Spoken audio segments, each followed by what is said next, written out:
ദൈവത്തിന്റെ അതിപരിശുദ്ധ നാമം വാഴ്ത്തപ്പെടുമാറാകട്ടെ. ഇന്ന് നോയമ്പിന്റെ 17-ാം ദിവസം സഭയായി ഇന്ന് നിശ്ചയിച്ചിരിക്കുന്ന ചിന്താവിഷയം അഗണ്യമായ ഭക്തി. അതിനാധാരമായി തിരഞ്ഞെടുത്ത വേദഭാഗം വിശുദ്ധ യോഹന്നാൻ എഴുതിയ സുവിശേഷം 12-ാം അധ്യായം 1 മുതൽ 8 വരെയുള്ള വരികൾ. John chapter 12 verses 1 to 8. ദൈവം നമ്മെ സ്നേഹിച്ചത് അളക്കാനാവാത്ത ആഴമുള്ള അതിരില്ലാത്ത സ്നേഹത്തോടെയാണ്. എന്നാൽ നാം ദൈവത്തിന് സമർപ്പിക്കുന്നത് പലപ്പോഴും അളന്നു നോക്കിയ കണക്കൂട്ടി നൽകുന്ന ഭക്തിയാണ്. ദൈവം തന്റെ ഏകജാതനായ പുത്രനെ പോലും നമുക്ക് വേണ്ടി ദാനമായി തന്നു.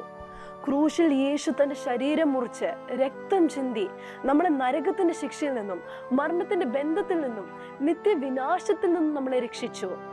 ഇത്രയും വലിയ സ്നേഹം ലഭിച്ചിട്ടും നമ്മുടെ ഹൃദയം മുഴുവനായി ദൈവത്തിന് സമർപ്പിക്കാൻ നമ്മൾ ഇന്നും മടിക്കുന്നു. ഈ വിശുദ്ധമായ 50 നോമ്പിന്റെ 17-ാം ദിവസത്തിൽ നാം ദൈവസന്നിധിയിൽ നിൽക്കുമ്പോൾ ചോദിക്കേണ്ട ഒരു ചോദ്യമുണ്ട്. എന്റെ ഭക്തി ശരിക്കും ദൈവത്തിനുള്ളതാണോ, അതോ അത് വെറും ഒരു പുറം കാഴ്ചയായി തീരുന്നുണ്ടോ?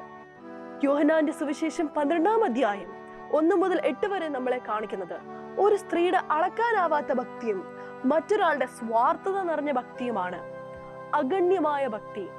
നമ്മുടെ ജീവിതത്തിൽ അതിന്റെ സ്ഥാനം എന്ത്? ഇതിനെ ആസ്പദമാക്കി 4 ചിന്തകൾ പങ്കുവെക്കുവാനാണ് ഞാൻ ആഗ്രഹിക്കുന്നത്. ഒന്നാമതായി, സമ്പൂർണ്ണ സമർപ്പണത്തിന്റെ ഭക്തി, devotion of total surrender. Mariyam യേശുവിന്റെ പാദങ്ങളിൽ ഒഴിച്ച സുഗന്ധ തൈലം വെറും ഒരു സമ്മാനമല്ലായിരുന്നു, അത് അവളുടെ സമ്പൂർണ്ണ സമർപ്പണത്തിന്റെ അടയാളമായിരുന്നു. അത് ചിലപ്പോൾ അവളുടെ ഒരു വർഷത്തെ വരുമാനമാകാം. അവൾ കാത്തിരുന്നില്ല, ആലോചിച്ചില്ല, നഷ്ടം കണക്കൂട്ടില്ല. അവൾക്കുള്ളതിൽ ഏറ്റവും വിലപ്പെട്ടത് അവൾ യേശുവിന് കൊടുത്തു.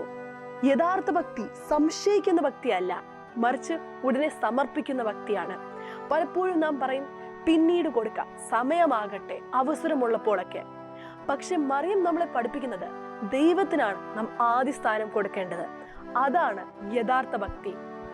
രണ്ടാമതായി, മറഞ്ഞ സ്വാർത്ഥതയുടെ വ്യാജഭക്തി, hypocritical devotion of hidden selfishness.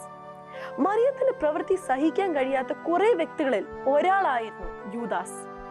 യൂദാസ് മറിയത്തിന്റെ പ്രവൃത്തി കണ്ടപ്പോൾ ഈ തൈലം 300 വെള്ളിക്കാശിന് വിറ്റ് ദരിദ്രന്മാർക്ക് കൊടുക്കാഞ്ഞതെന്താ?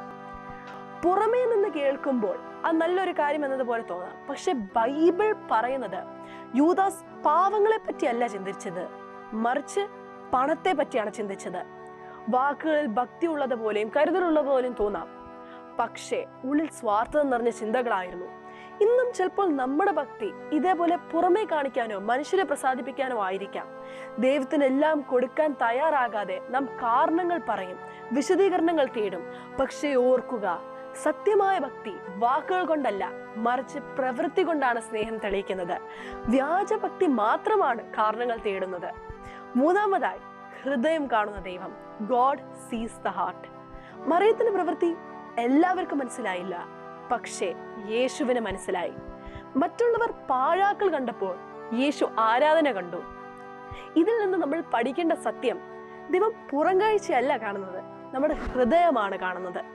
ആളുകൾ തെറ്റിദ്ധരിച്ചാലും വില കുറച്ച് കണ്ടാലും സ്നേഹത്തോടെ ചെയ്ത ഒരു പ്രവൃത്തിയും ഒരു സമർപ്പണവും ദൈവത്തിന് മുമ്പിൽ നഷ്ടമാകില്ല. മനുഷ്യർ മറക്കും, പക്ഷേ ദൈവം ഓർക്കും. സ്നേഹത്തോടെ ചെയ്ത ഭക്തി ദൈവസന്നിധിയിൽ ഒരിക്കലും പാഴാകില്ല. നാലാമതായി, ആത്മപരിശോധനയുടെ വിളി, കോൾ ടു സെൽഫ് എക്സാമിനേഷൻ. ബെഥേനിയിലെ ആ വീട്ടിൽ 2 വ്യക്തികൾ ഉണ്ടായിരുന്നു, മറിയവും യൂദാസും. മറിയം എല്ലാം കൊടുത്തു, യൂദാസ് എല്ലാം കണക്കൂട്ടി. മറിയം യേശുവിനെ കണ്ടു, യൂദാസ് പണത്തെ മാത്രം കണ്ടു. മറിയം സ്നേഹം കൊടുത്തു, യൂദാസ് സ്നേഹിക്കാൻ കാരണങ്ങൾ തേടി. മറിയം നഷ്ടം ചിന്തിച്ചില്ല, യൂദാസ് ലാഭം ചിന്തിച്ചു. മറിയം ഭക്തി കാണിച്ചു, യൂദാസ് ഭക്തിയുടെ ഒരു രൂപം മാത്രം കാണിച്ചു. ഇന്നും ആ 2 വഴികൾ നമ്മളുടെ മുന്നിലുണ്ട്. And the road we take makes all the difference. ഈ നോമ്പ് കാലത്ത് നാം തിരിച്ചറിയേണ്ടത് പണം മാത്രമല്ല, നമ്മുടെ പ്രാർത്ഥന, നമ്മുടെ കഴിവ്, നമ്മുടെ സമയം, സ്നേഹം എല്ലാം ദൈവസന്നിധിയിൽ സുഗന്ധം പോലെ വരക്കട്ടെ. നമ്മുടെ ജീവിതം അളവില്ലാത്ത കണക്കില്ലാത്ത സമർപ്പണ ഭക്തിയാൽ നിറയട്ടെ. ഇന്ന് നോമ്പ് നമ്മെ മറിയമാകാൻ വിളിക്കുന്നു. ഇപ്പോഴാണ് ഹൃദയം മുഴുവനായി ദൈവസന്നിധിയിൽ ഒഴുക്കാനുള്ള സമയം. ദൈവം നമ്മെ അളക്കാനാവാത്ത സ്നേഹത്തോടെ സ്നേഹിച്ചു.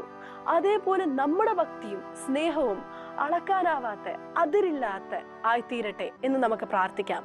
ദൈവം നമ്മെ എല്ലാവരും അനുഗ്രഹിക്കട്ടെ.